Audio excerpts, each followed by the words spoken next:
All right, welcome to this explainer. When we watch extreme sports, it is so easy to just get totally lost in the sheer gravity-defying spectacle of it all. We see these athletes literally launching themselves into the stratosphere, and our first instinct is usually just awe, or maybe even a little bit of terror. But today we're going deep under the hood of this captivating paradox, because as you'll see, what looks like reckless abandon is actually a meticulous masterclass in precision. The apparent madness of the sport is captured perfectly right here. Just look at the energy. An athlete basically exploding into the air, completely framed by this massive spray of snow and sky. We are talking about descents hitting 70 kilometers per hour, launching off near vertical ramps to reach heights of 10 to 15 meters. To the untrained eye, yeah, this is pure, thrilling chaos. Okay, let's really dive into this, because here's the secret. What looks like absolute madness is, in reality, pure calculated science. Every single flip, every twist, every high-speed turn through a field of bumps is strictly governed by biomechanics, Newtonian physics, and some truly insane neurological adaptation. To help us deconstruct these incredible feats, we're going to be looking through the scientific lens provided by Dr. Christophe Delong and Kinexa formation. Their research is just brilliant. It breaks down the entire discipline, showing us exactly how these athletes blend gliding techniques, aerial acrobatics, and this innate sense of rhythm into a highly structured science. So, here's our roadmap for today. First, we'll track the rebellious origins to the Olympics. Then, the biomechanics of moguls, the ballistic perfection of jumps, mastering vestibular disorientation, the style of big air, and finally, forging the hybrid athlete.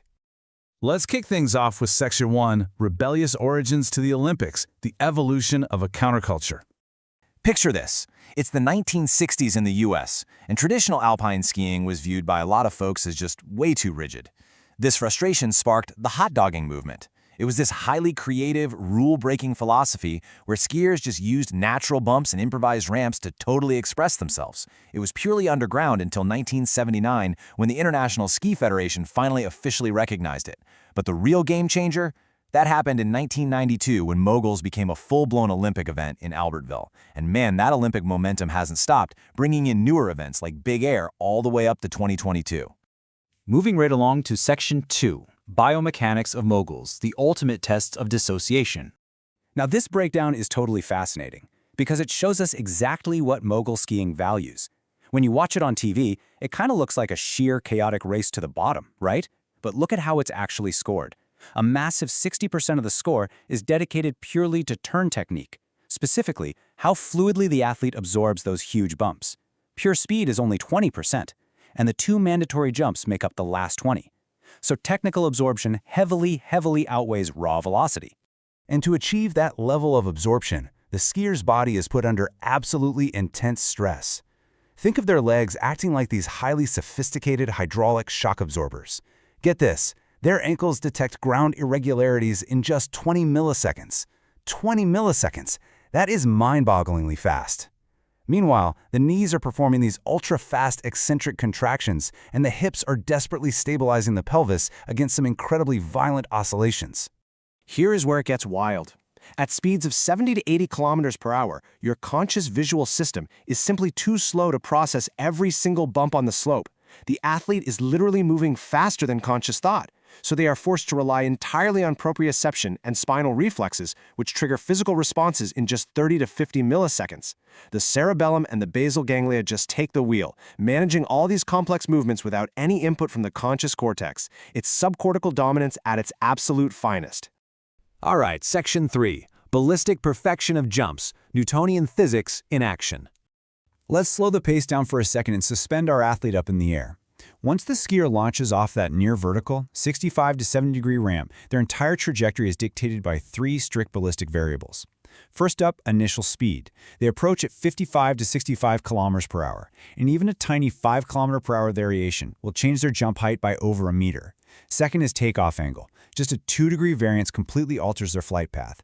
And finally, kinetic momentum, which is created by that final powerful muscular impulse right at takeoff.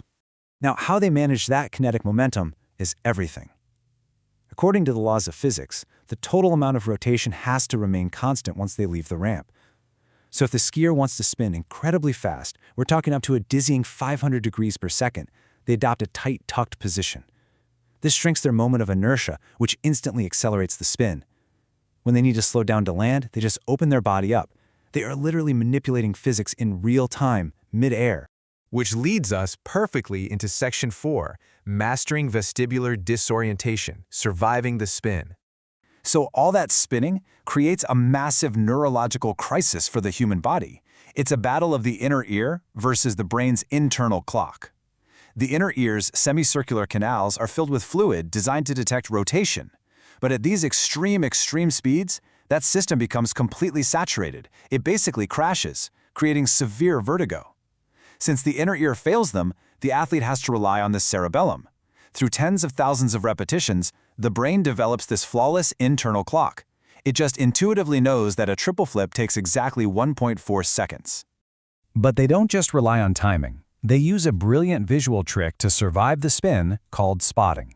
For just a fraction of a second, less than 100 milliseconds, the athlete will lock their eyes on a fixed visual reference, like the horizon or the ground.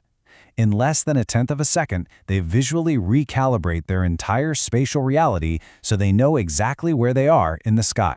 Let's jump to Section 5, the apotheosis of style, Big Air, the modern evolution. So Big Air was integrated into the Olympics in 2022, and it brings this highly festive, urban vibe to the intense science we've been talking about. It's so cool to compare it with traditional aerials. Where aerials demand strict, absolute technical perfection and rigid landings, Big Air is totally rooted in skate and snowboard culture. It is all about creativity, using double-tip skis, showing off a fluid style, and really engaging with the landing.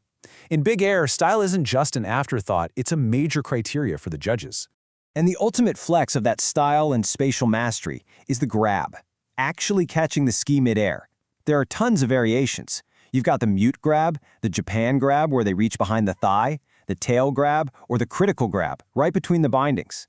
But listen, it's not just about touching the ski for a second. Holding these specific, difficult poses for the entire duration of a massive rotation, that is what truly proves an athlete's absolute superior ease and control up in the air. Finally, we reach Section 6, Forging the Hybrid Athlete, inside the Water Jump Lab. So you're probably asking the logical question, how on earth do you safely train the brain and body for this extreme overload without constantly crashing on the snow? Well, the methodology is bizarre, but it is an absolute stroke of genius. Enter the water jump. On snow, an athlete might safely manage 5 to 10 massive jumps a day. Here, they can knock out 30 to 50. They slide down a synthetic brush ramp, but the real magic is the bubble system. An air compressor floods the pool with bubbles, which reduces the water's density by 60% and breaks the surface tension. This allows the athletes to safely absorb the impact of hitting the water at 60 kilometers per hour, giving them the thousands of repetitions they need to automate their spatial awareness. And this is where Dr. Delong's research totally hits the nail on the head. He concludes that through this training, these individuals become true hybrid athletes. While they're on the ramp, they heavily rely on their skier profile. But the second they launch, the sliding stops. In the air, they are almost entirely utilizing the profile of a gymnast, and at the landing, it's a perfect, seamless synthesis of the two. Honestly, without a solid background in gymnastics or trampolining, reaching the elite level in modern freestyle skiing is practically impossible. It really forces us to look at the whole sport in a completely new light. So, I'm going to leave you with this provocative thought. The next time you watch these gravity-defying feats, ask yourself, are we just watching skiers who have learned how to flip? Or are we actually watching elite gymnasts who just happen to use skis to slide down a mountain? Thanks for joining me on this explainer. I hope it gave you a much deeper appreciation for the mind-blowing science hidden right beneath the spectacle. Catch you next time.